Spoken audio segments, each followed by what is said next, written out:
సంక్రాంతి పండుగ నాడు ప్రతి ఒక్కరూ అష్టైశ్వర్యాలతో ఆయుర ఆరోగ్యాలతో సకల సంపదలతో ఆనందంగా ఉండాలని ప్రభుత్వ సలహాదారులు పోతిరెడ్డి నాగార్జున రెడ్డి పేర్కొన్నారు. మనమరాలు శశియారెడ్డి అలాగే మనవడు మోహిత్ రెడ్డి మయూక్ రెడ్డిలను నాగార్జున రెడ్డి సురేఖమ్మ దంపతులు భోగి పళ్లతో ఆశీర్వదించడం జరిగింది. ఇక తెలుగుతనం సంక్రాంతి పండుగ ఉట్టిపడేలా తమ ఇంట్లో సంక్రాంతి ముగ్గులతో ప్రత్యేక అలంకారాలతో అందరినీ ఆశీర్వదించారు.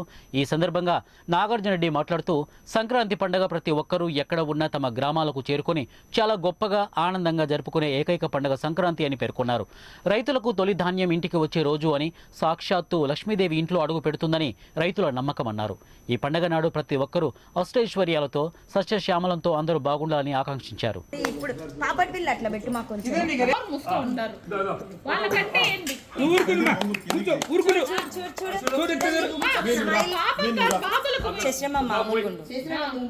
చూడండి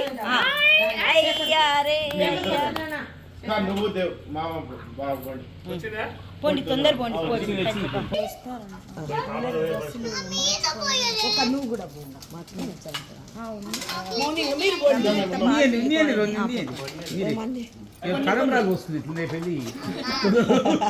నానా చిన్నగా వస్తాం.